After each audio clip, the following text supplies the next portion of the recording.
Thank you for the opportunity to brief the Council once again on the humanitarian situation in Ukraine, along with Assistant Secretary-General Jenka.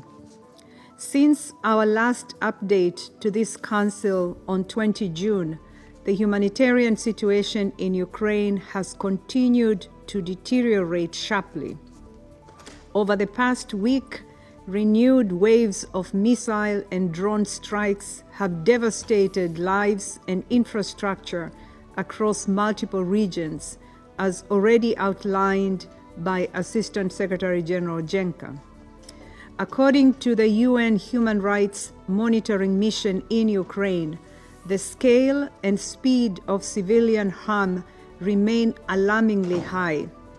In the first half of 2025, nearly 50% more civilian casualties were recorded compared to the same period last year.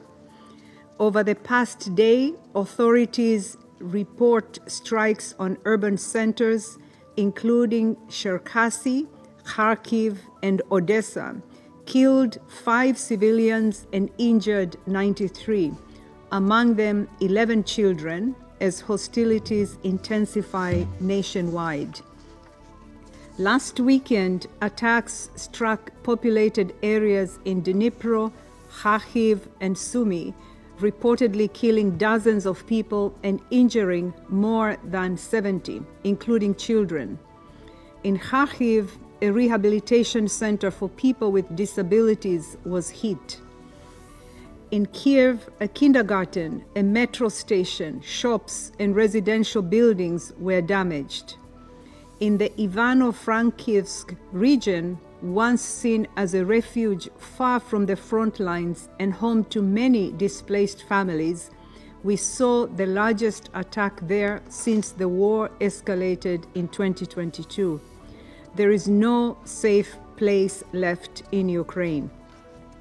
These are the latest in a series of attacks that have brought even more fear and suffering to communities, both near the front lines and far from them.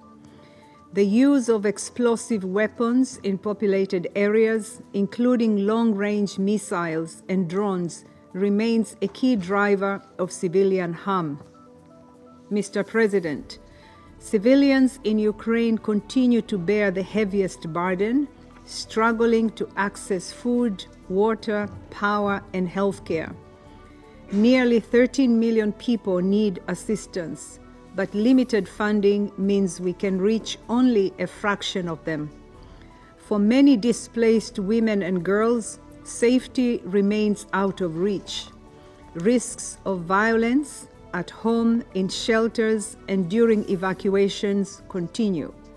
Yet, the local women-led groups best placed to help are scaling back due to funding shortfalls, leaving countless women without the protection they so urgently need. Displacement from frontline areas continue to rise. Since April, more than 26,000 people fleeing hostilities have registered at transit centers.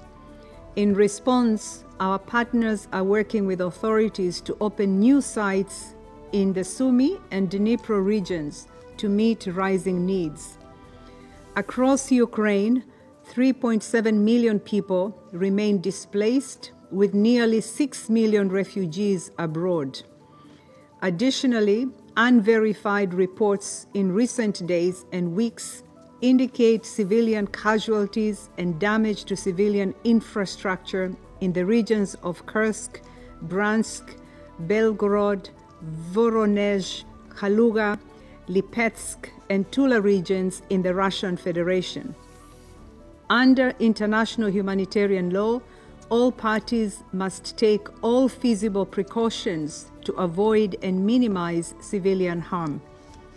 Mr. President, the continued use of anti-personnel mines puts civilian lives and livelihoods at risk every day.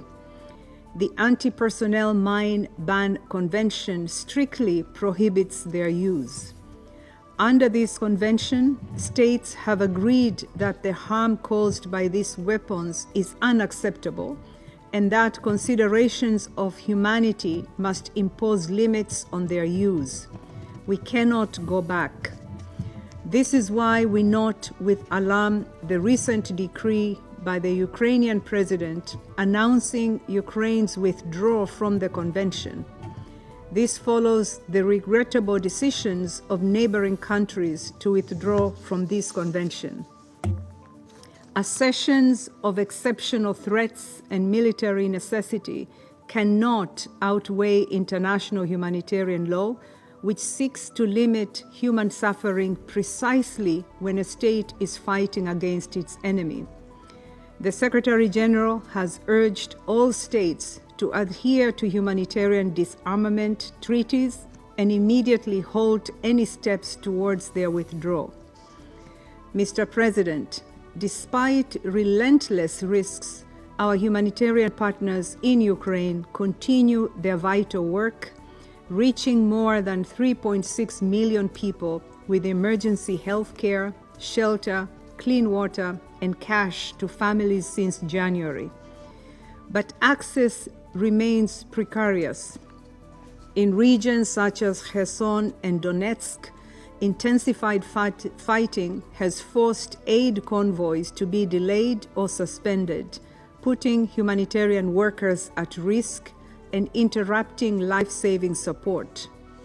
We remain committed to ensuring all necessary arrangements are in place to reach people in need safely and without obstruction.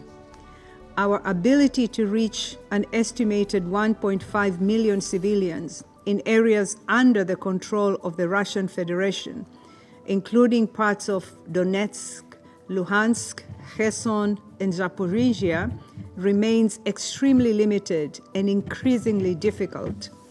It is not for lack of capacity or will, but rather persistent access impediments that prevent us from getting help to those who need it most. At the same time, we urgently need the resources to sustain and expand efforts where we have access. International humanitarian law could not be clearer. All parties must allow safe, rapid, and unimpeded access to civilians in need, no matter where they are or who controls the territory. Mr. President, despite the growing scale of needs, funding remains critically low. Just 34% of the $2.6 billion required for the 2025 Humanitarian Needs and Response Plan has been received, forcing cuts to vital programs just as needs are soaring. Cash assistance, mental health support, and services to respond to gender-based violence have been slashed due to funding shortfalls. Without an immediate influx of resources, even prioritized programs will be at risk, just as the people of Ukraine approach a fourth wartime winter. Last week, the United Nations and our humanitarian partners launched the 2025-2026 Winter Response Plan, which aims to reach 1.7 million people with heating support, winter clothing, shelter repairs, emergency energy solutions, and cash. The plan prioritizes households in frontline and collective sites where freezing temperatures could turn already dire conditions into deadly ones. We urge member states to act now so that emergency supplies are in place before winter hits and conditions make it far harder to reach those in need. Mr. President, allow me to close with 3 urgent messages to this Council. First, civilians and civilian objects must be protected. The scale of civilian death and injury and the destruction to homes, schools, hospitals, and displacement centers must stop. Disproportionate and other indiscriminate attacks are strictly prohibited. Second, ensure humanitarian access. All parties must facilitate safe, rapid, and unimpeded access to civilians in need wherever they are. The Council and all member states must exert their influence to ensure civilians are protected and humanitarians can reach those in need. Third, support the response. Ukrainians cannot afford delays or donor fatigue. Every contribution counts.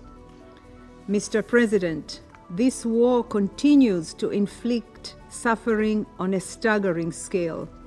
The trauma is daily, the destruction is widespread, and the resilience of civilians is being pushed to its limits. But our commitment to assist them must not waver. Thank you.